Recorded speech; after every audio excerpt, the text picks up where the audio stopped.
ಆತ್ಮೀಯ H16 ನ್ಯೂಸ್ದ ವೀಕ್ಷಕರೇ, ನಾನು ನಿಮ್ಮವ MI ಅದು ಮಲ್ಲಪ್ಪ ಜೋದವರ. ಆತ್ಮೀಯರೇ, ಬಡಿ ಹೊಡಿ ಕಡಿ ಆಟದಲ್ಲಿ ಮುಂದಿದ್ದ ರೋಹಿತ್ ಶರ್ಮಾ ಟೆಸ್ಟ್ನಿಂದ ಸ್ಲೋ ಆಗಿ 5 ದಿವಸನ ಆಡುವಂಥ ಕ್ರಿಕೆಟ್ ಇದು.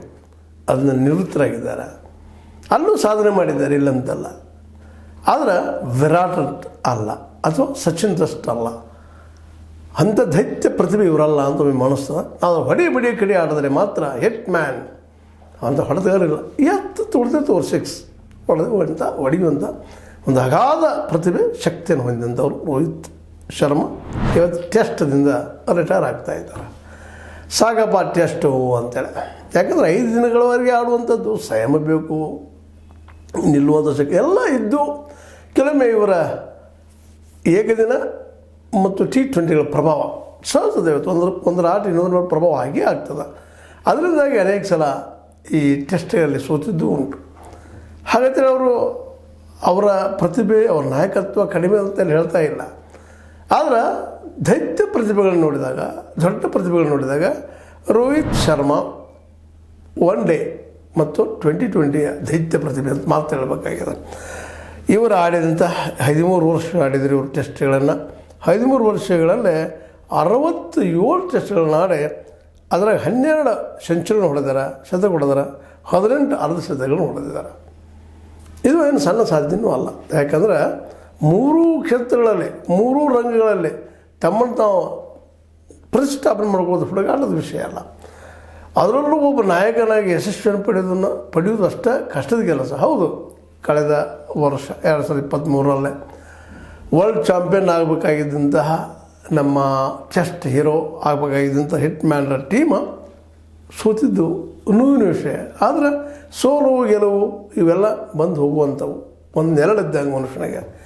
ಆ ನೆಲೆಯಲ್ಲಿ ನೋಡಬೇಕಾಗ್ತದೆ. ಬಟ್ ಈ ಒಂದು ಟೆಸ್ಟ್ದಿಂದಾಗಿ, ಈ ಸೋಲಿನಿಂದಾಗಿ ಸಹಜವಾಗಿನ ನಮ್ಮ ರೋಹಿತ್ ಶರ್ಮಾ ಮೇಲೆ ಪ್ರೀತಿ ಒಂದಿಷ್ಟು ಕಡಿಮೆ ಆಯ್ತೇನೋ ಅನ್ನುವಂಥ ಮಾತುಗಳು ಕೇಳಿಬರ್ತಾಯಿದ್ದಾವೆ. ಯಾಕಂದರೆ ಅದರಲ್ಲೂ ಅವರ ಏನಪ್ಪ ಅಂತಂದ್ರೆ ಬಾರ್ಡರ್ ಗವಾಸ್ಕರ್ ಟ್ರಾಫಿ ಆಸ್ಟ್ರೇಲಿಯಾ ನಡೆದಂಥ ಸಮಯದಲ್ಲೇ ರೋಹಿತ್ರವರು ಅವರ ಕೊನೆ ಟೆಸ್ಟ್ ಏನಪ್ಪ ಕ್ಯಾಪ್ಟನ್ ಆದರೆ ಭಾಳ ಹೀನಾಯವಾಗಿ ಸೋತಿದ್ದು ಅವ್ರಿಗೆ ಭಾಳ ದೊಡ್ಡ ಹಿನ್ನಡೆ ಆಯಿತು ಅನ್ನೋದು ಸಹಿತ ಅಷ್ಟೇ ಸತ್ಯದ. ಇದನ್ನೆಲ್ಲ ಯಾಕೆ ಚರ್ಚೆ ಮಾಡಬೇಕಾಗಿದೆಪ್ಪ ಅಂದ್ರೆ, ಮನುಷ್ಯ ಒಂದಿಷ್ಟು ರಿಟೈರ್ ಆದಾಗ ಅಥವಾ ಒಂದಿಷ್ಟು ಏನೋ ಸಾಧನೆ ಮಾಡಿದಾಗ ಅವ್ರ ಬಗ್ಗೆ ಒಂದಿಷ್ಟು ನಾವು ಮಾತಾಡಬೇಕಾಗ್ತದೆ. ಒಳ್ಳೆಯ ಮತ್ತು ಕೆಟ್ಟ, ಆದಷ್ಟು ಒಳ್ಳೆಯ ಮಾತುಗಳು ಮಾತಾಡಬೇಕಾಗಿದೆ. ಈ ವ್ಯಕ್ತಿಯ ಬಗ್ಗೆ ಹೆಚ್ಚಾಗಿ ಹೇಳಬೇಕಾಗಿದ್ದೇನಪ್ಪ ಅಂತಂದ್ರೆ, ಇವರಲ್ಲಿಯ ಒಂದು ಏನು ಶಕ್ತಿ, ಅಗಾಧ ಶಕ್ತಿ ಅದ, 6 ಹೊಡೆಯುವಂಥದ್ದು, ಅದು ವಿಶೇಷವಾಗಿ ಭಾಳಷ್ಟು ಆಟಗಾರರು ಕಡಿಮೆ ಅಂತಲೇ ಹೇಳಬೇಕಾಗ್ತದೆ. ಇಂಥ ಒಬ್ಬ ವ್ಯಕ್ತಿ ಏನಪ್ಪ ಅಂತಂದ್ರೆ 2013 ಟೆಸ್ಟಿಗೆ ಪಾದಾರ್ಪಣೆ ಮಾಡಿದಾರೆ. ಅದು ವೆಸ್ಟ್ ಇಂಡೀಸ್ದಂಥ ದೈತ್ಯ ಆಟಗಾರರ ಎದುರು ಅದರಲ್ಲಿ 177 ರನ್ಗಳನ್ನು ಹೊಡೆದ ತಮ್ಮನ್ನು ತಾವು ಪ್ರತಿಷ್ಠಾಪನೆ ಮಾಡಿಕೊಳ್ತಾರೆ. ಮತ್ತು ನಮ್ಮ ಈ ಒಬ್ಬ ವಿರಾಟ್ ಕೊಹ್ಲಿ ಹಾಗೆ 3 ಈ ಒಂದು ಆಟಗಳಲ್ಲೇ ತಮ್ಮನ್ನು ತಾವು ಕ್ಯಾಪ್ಟನ್ ಆಗೋದ್ರಲ್ಲೇ ಅಥವಾ ಆಡಿಸುವಲ್ಲೇ ಒಂದು ಯಶಸ್ಸು ಸಾಧಿಸೋದು ಸಹಿತ ಸಣ್ಣ ಸಾಧ್ಯ ಅಲ್ಲ. ಒಟ್ಟಾರೆಯಾಗಿ ರೋಹಿತ್ ಹಿಟ್ ಮ್ಯಾನ್ ಕಡಿ ಹೊಡಿ ಆಟಗಾರ ಇವತ್ತು ಟೆಸ್ಟ್ನಿಂದ ದೂರ ಸರಿದ್ದಾರೆ. ಆದರೆ ಅವರು ಆಡಿದ ಟೆಸ್ಟ್ಗಳ ಬಗ್ಗೆ ಯಾರೂ ಮರೀಲಿಕ್ಕೆ ಸಾಧ್ಯ ಇಲ್ಲ. ಭಾಳ ದೊಡ್ಡ ಕೊಡುಗೆಯನ್ನು ಕೊಟ್ಟಿದ್ದಾರೆ. ಮತ್ತು 12 ಶತಕಗಳನ್ನು ಹೊಡಿದೇನು ಸಣ್ಣ ವಿಷಯನೂ ಅಲ್ಲ. ಯಾಕಂದರೆ ಒಬ್ಬ ವ್ಯಕ್ತಿ ಜೀವನದಲ್ಲಿ ಶತಕ ಹೊಡಿದಪ್ಪ ಅಂದ್ರೆ ಅದು ಒಂದು ಶತಕ ಹೊಡೆದ ದಿನ ಒಂದು 100 ಶತಕ ಸಮ ಏನೋ ಅನ್ನುವಷ್ಟು ಮಟ್ಟಿಗೆ ಇರ್ತದೆ. ಆ ಸಮಯದಲ್ಲೇ ಅದರಲ್ಲೂ ಟೆಸ್ಟ್ಗಳ ಬಗ್ಗೆ ಯಾಕಪ್ಪ ಅಂತಂದ್ರೆ, ನಿರಂತರ ನಿಲ್ಲಬೇಕಲ್ಲ. ನಿರಂತರವಾಗಿ ಒಬ್ಬ ಒಳ್ಳೆಯ ಬೌಲರ್ ಸರಿಯಾಗಿ ಬೌಲ್ ಮಾಡಲಿಕ್ಕೆ ಹೇಳ್ತಿದ್ರೆ ಅವನು ಎದುರಿಸ್ಬೇಕಾಗ್ತದೆ. ಏನಪ್ಪ ಈಗ 5 ಓವರದ 1 ಡೇ 10 ಓವರದ ಅಷ್ಟಾದ್ರೆ ಆಯ್ತಪ್ಪ ಅನ್ನುವಾಗಿಲ್ಲ. ಅವ್ರು ನಿರಂತರವಾಗಿ ಬರ್ತಾ ಇರ್ತಾರೆ. ಒಬ್ಬ ಯಶಸ್ವಿ ಬೌಲರ ಆ ಪಂದ್ಯದಲ್ಲೇ ಯಶಸ್ವಿಯಾಗಿ ಬೌಲ್ ಮಾಡೋ ಮುಂದೆ ಅವರ ಮೇಲಿನಲ್ಲಿ ಬರೋದ್ರಿಂದ ಸಹಜವಾಗಿಲ್ಲ ಎಲ್ಲ ರೀತಿ ಪರೀಕ್ಷೆ ಆಗ್ತದೆ ಟೆಸ್ಟ್ನಲ್ಲೇ.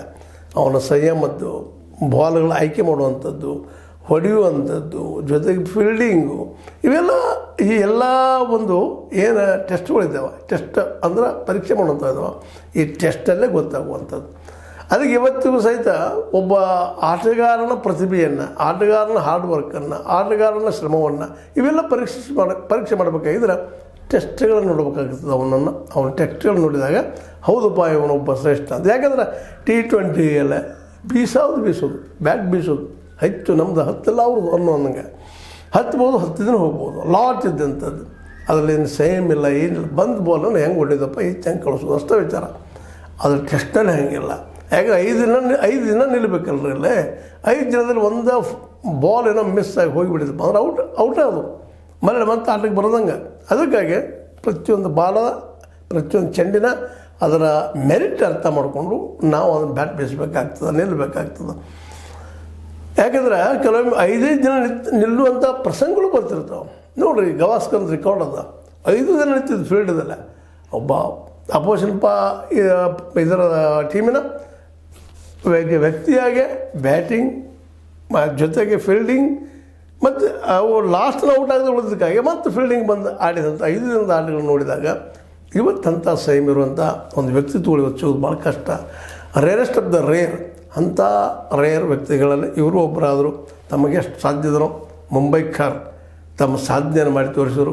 ಮುಂಬೈಯ ಒಂದು ಚಲೋವನ್ನು, ಅಲ್ಲಿಯ ಭಾಷೆ ಚಲೋವನ್ನು ಮತ್ತು ಜೊತೆಗೆ ಇನ್ನೊಂದು ಇಲ್ಲೇ ಗಮನಿಸಬೇಕಾಗಿದ್ದವ್ರದ್ದು ಏನಪ್ಪ ಅಂತಂದ್ರೆ ರೋಹಿತ್ ಶರ್ಮಾರವರ ಒಂದು ಮೃದು ವ್ಯಕ್ತಿತ್ವ. ತಮ್ಮ ಮಿತ್ರರೊಂದಿಗೆ ತಮ್ಮನ್ನು ತಾವು ಗುರುತಿಸಿಕೊಳ್ಳುವಂಥದ್ದು, ಅವ್ರಿಗೆ ಅನುಕೂಲ ಮಾಡಿಕೊಡುವಂಥ ಒಂದು ವ್ಯಕ್ತಿತ್ವ ಏನಿತ್ತು ಅದು ನಿಜವಾಗಿಯೂ ಎಲ್ಲರೂ ನೆನಪಿಸುವಂಥ ಒಂದು ವ್ಯಕ್ತಿತ್ವ ಆಗ್ಯದ. ಮತ್ತು ಅದೇ ಕಾಲಕ್ಕೆ ತಮ್ಮ ಗುರು ಯಾರಪ್ಪ ಅಂದಾಗ ಸಹಜವಾಗಿ ಗವಾಸ್ಕರ್ ಮತ್ತು ಈ ನಮ್ಮ ತೆಂಡೂಲ್ಕರ್ನ ಮೇಲೆ ನೆನೆಸೋದು ನಾವು ನೋಡಬೇಕಾಗಿದೆ.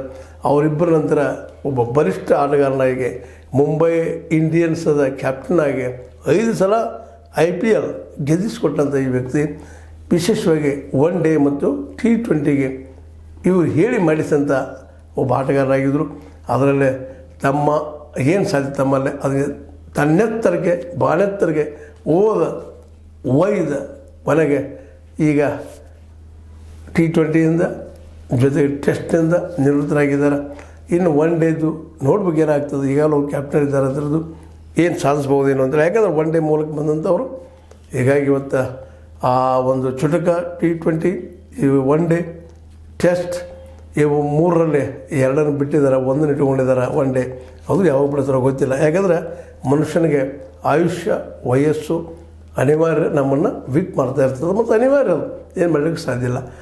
ವಯಸ್ಸು ನಮ್ಮನ್ನು ರಿಟೈರ್ ಮಾಡಿಸ್ತದೆ. ಹಾಗೆ ನಮ್ಮ ರೋಹಿತ್ ಶರ್ಮಾ ಅವರು ರಿಟೈರ್ ಆಗಿದ್ದಾರೆ.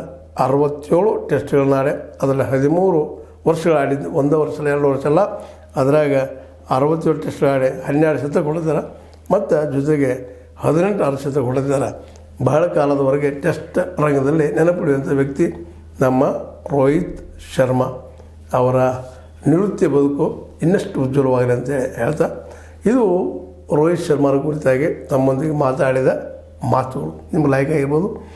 ಲೈಕ್ ಮಾಡಿ, ಶೇರ್ ಮಾಡಿ, ಕಮೆಂಟ್ ಮಾಡಿ, ಜೊತೆಗೆ ಸಬ್ಸ್ಕ್ರೈಬ್ ನಿಲ್ಲಿಸಿಕೋಬೇಡ್ರಿ. ಜಸ್ಟ್ 60 ನ್ಯೂಸ್ ಅರ್ಥಾತ್ ಹೇ ಚಿತ್ತಾರಾಮ. ಇದು ಸತ್ಯದ ಕೈಗೆ ನಡಿ. ವಂದನೆಗಳು.